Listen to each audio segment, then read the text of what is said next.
అరే శ్యామల, అంటే తమ ట్విట్టర్ ఐడి ఇదే కదా, ఈ మధ్యన ప్రమోషన్స్ లేకుండా బాగా విలవెల్లాడిపోతున్నట్లున్నా, అందుకే ప్రమోట్ చేద్దామని చెప్పేసి నేనే అంటే మీ ట్విట్టర్ ఐడిని ప్రమోట్ చేస్తున్నాను అనమాట. ఏంటక్క ఏమంటున్నావు? తమరికి ట్రోల్స్ చేస్తున్నారా అంటే తమను అధికార ప్రతినిధిగా ప్రకటించినప్పటి నుంచి ట్రోల్స్ చేస్తున్నారా? అసలు మమ్మల్ని ఎలా ట్రోల్స్ చేశారో తెలుసా నీకు? గత 5 ఏళ్లుగా మా పైన, మరి ముఖ్యంగా తెలుగుదేశం పార్టీ మహిళా కార్యకర్తల పైన అయితే న్యూడ్ ఫొటోస్ మార్ఫ్ చేసి ఏకంగా సాక్షి ఛానల్ నుంచి మా పైన ఆర్టికల్స్ తయారు చేయించి వదిలి మమ్మల్ని అంత దారుణంగా మానసికంగా హింసించారు. అయినా కానీ ఏ రోజు మేము బయటకు వచ్చి నీకులాగా విక్టిమ్ గాడేలే అక్క. ఎదుర్కొన్నాం, పోరాడాం. నిజంగా పోరాడే వాళ్ళు అయితే అట్లా నుంచుంటారు అనమాట, ఇట్లా విక్టిమ్ గార్డ్ వేసుకోరు బేసిక్ గా. ఇంకొకటి, నీకు పని లేకుండా చేశారా? ఒకటి మాత్రం బాగా పని లేకుండా చేశారు అని అన్నప్పుడు ఒక పాట బాగా గుర్తొస్తుంది, పాడాలి. ఆడియన్స్ బాగాలేకపోతే తిట్టుకోకండి అమ్మా. ఎవడు చేసిన కర్మ వాడనుభవించగా ఎవడు అనుభవించెదడు రామా. అదనమాట. నువ్వు చేసుకున్న కర్మ ఇండస్ట్రీలో ఉండి న్యాయం వైపు అందరూ ఉంటే నిన్నెవడు అన్యాయం వైపు వెళ్ళి మాట్లాడమన్నాడు. ఇంకొకటి, బాలిక హత్యని రాజకీయం చేశారా? ఎవడోడు రాజకీయం చేసింది? ఇన్నాళ్లకు ప్రజలు గుర్తొచ్చారా జగన్మోహన్ రెడ్డికి? వాళ్ళ నాన్న థూ అని ఊసాడు రాజకీయం చేయొద్దు అని చెప్పేసి, మా ఇళ్లకు ఎవరు రావద్దు అని చెప్పేసి రాజకీయం చేయొద్దు అని థూ అని ఊసాడు. మేము పిల్లపోయిన బాధలో మేమున్నాం, ఇంకా మమ్మల్ని బాధ పెట్టద్దు అన్నాడు. మీ ఓడి రోజు నేను వెళ్తా అక్కడికి అని చెప్పేసి ఎందుకు ప్రకటించాడు? వాళ్ళు వద్దు అంటున్నా ఎందుకు మూసుకుని ఇంట్లో కూర్చున్నాడు? ఎందుకంటే వాళ్ళ ఇంట్లో వాళ్ళు మిమ్మల్ని ఊస్తే మీరు ఇంట్లో కూర్చున్నారు. ఏ రోజున ముఖ్యమంత్రిగా ఉన్నప్పుడు ఇట్లా అభాగ్యులు ఎవరైతే బలైపోయారో, ఎవరైతే అత్యాచారాలకి హత్యలకి గురి కాబడ్డారో వాళ్ళని కనీసం ఏ రోజన్నా పట్టించుకున్నాడా? ఎంత దరిద్రుడంటే, గుంటూరులో జరిగిన ఇన్సిడెంట్, ఆ పాపని నడి రోడ్డు మీద పొడిచేస్తే గుంటూరులో జరిగిందానికి వాళ్ళ ఫ్యామిలీని తాడేపల్లి కొంపకి పిలిపించుకుని సీఎం క్యాంప్ ఆఫీస్ కి పిలిపించుకుని మాట్లాడాడు. అది వాడి పరిపాలన. ఈరోజు నువ్వు వాడి తరపున వకాల్తా పుచ్చుకుని మాట్లాడుతున్నావా? రాష్ట్రంలో అత్యాచారాలు హత్యలు ఎప్పుడు హైయెస్ట్ ర్యాంక్ లో నిలిచాయి? గత ప్రభుత్వం వైసీపీ పార్టీలో ఉన్నప్పుడు హైయెస్ట్ ర్యాంక్ లో నిలబెట్టిన గత చరిత్ర మీది మర్చిపోతే ఎట్లా శ్యామలా? అదేవిధంగా ఇంకోటి ఏదో అంటోంది, ఏంటండి తెలుగుదేశం పార్టీకి సంబంధించిన లీడర్ పైన ఏదేదో అని చెప్పేసి చెప్పింది. అదే అది ఎంతవరకు ఆ న్యూస్ వాస్తవం లేదనేది నాకు తెలియదు, కానీ తమరు చెప్పిన దానికి ఒక చిన్న ఇన్సిడెంట్ అయితే చెప్తాను అక్క. చిన్నది కాదు, పెద్దదే. గత ప్రభుత్వంలో ఎమ్మెల్సీ అనంతబాబు దళితుడిని చంపేసి డోర్ డెలివరీ చేస్తే సిగ్గు లేకుండా ఇంకా కొంపలో పెట్టుకుని డిన్నర్లు తినుకుంటూ కూర్చుని సస్పెండ్ కూడా చేశానని చెప్పేసి ఒక లెటర్ ఇచ్చి, అయినా కూడా వెనకాలే ఎలక్షన్స్ అప్పుడు చుట్టూ తిప్పుకుని ఏకంగా బస్సుల్లో ఎక్కించుకుని, ఆ బాపతు తెలుగుదేశం పార్టీలో ఉండదు. ఎవడైనా సరే తప్పు చేస్తే వెంటనే సస్పెండ్ చేసి వాళ్ళని ఖచ్చితంగా శిక్షించే విధంగా చర్యలు తీసుకునే పార్టీ తెలుగుదేశం పార్టీ. దమ్ముగా మేము చెప్తాము.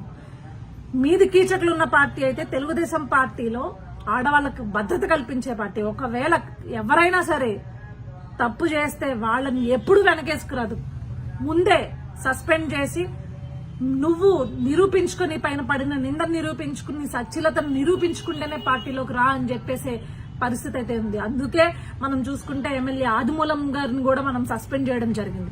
సో ఇది పరిస్థితి. ఆమె ఈ రోజు కోర్టులోకి వెళ్లి ఇదంతా తప్పుడు కేసు అని చెప్పేసి ఆమె ఒప్పుకుంది, ఆ మహిళ ఒప్పుకుంది. సో ఇలాంటి నిజమైన రాజకీయాలు చేసే పద్ధతి మీద అయితే దమ్ముగా నిజాయితీతో ఆడబిడ్డలకి రక్షణ కోసం పనిచేసే రాజకీయం చంద్రబాబు నాయుడు గారిది అనమాట. ఇంకొకసారి ప్రెస్ మీట్ ముందుకు వచ్చేటప్పుడు పిలువక్క మమ్మల్ని, మా లాంటి వాళ్ళందరికీ కొంచెం ఇన్ఫార్మ్ చేయి, ఎందుకంటే ఇన్పుట్స్ ఇస్తాం. కొత్తగా పదవి కదా, పాపం కొత్త బెచ్చగాడు పొద్దెరగడు అన్నప్పుడు అస్తమాట ఒకే పాయింట్ పట్టుకుని లాగుతున్నాం.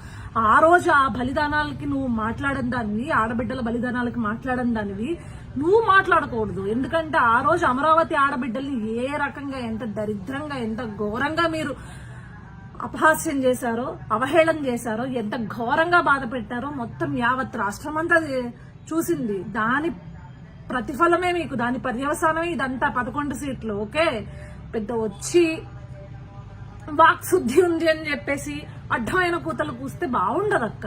గతం తెలుసుకుని మాట్లాడాలి, ఓకేనా? Okay, bye.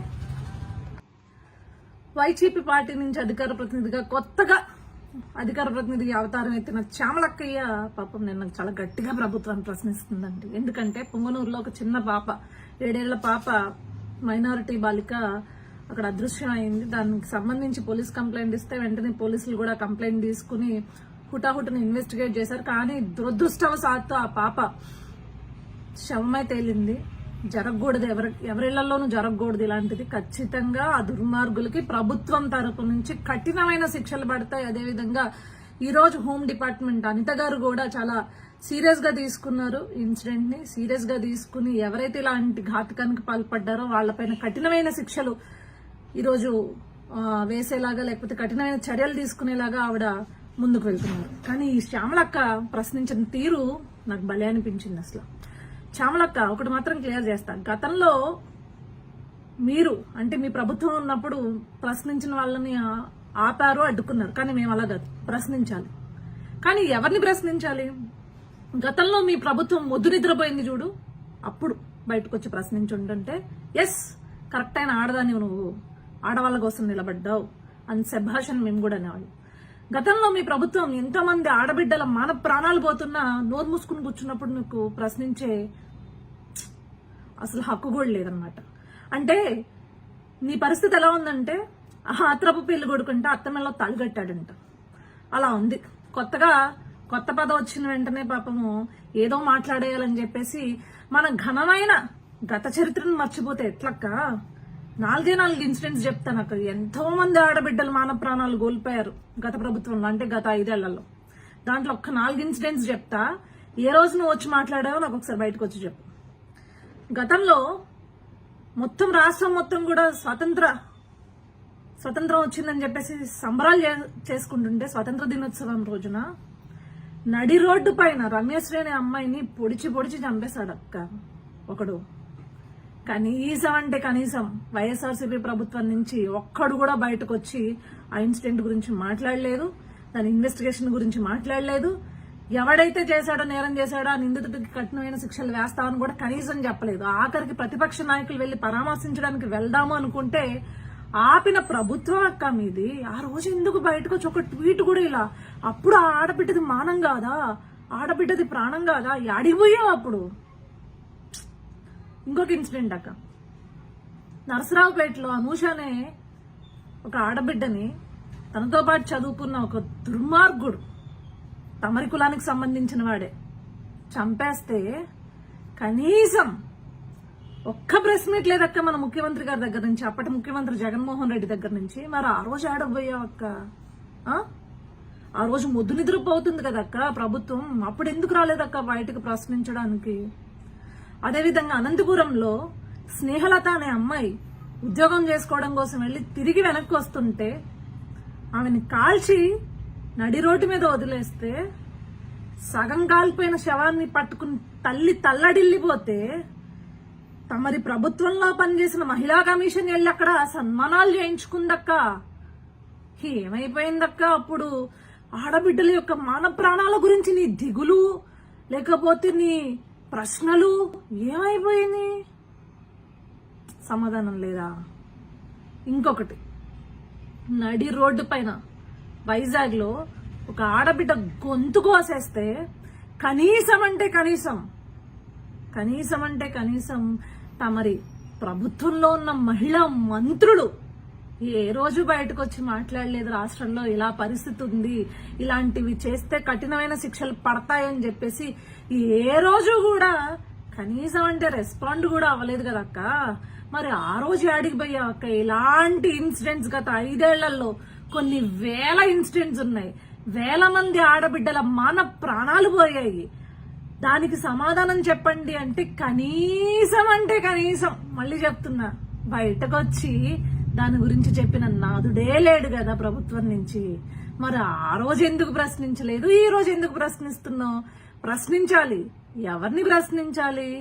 మొద్దు నిద్రపోతున్న ప్రభుత్వాలని ప్రశ్నించు, అదేవిధంగా అలసత్వం వహిస్తున్న అధికారులను ప్రశ్నించు. పని చేసే వాళ్ళని కాదు. పని చేసే వాళ్ళని ప్రశ్నిస్తే రాజకీయం చేసినట్లు ఉంటుందన్నమాట. ఇప్పుడు నీకు రాజకీయం కావాల్సి వస్తే రాజకీయంగా నీ బ్రతుకేంటనేది మేము ముందు నీకు చూపిస్తాం అన్నమాట.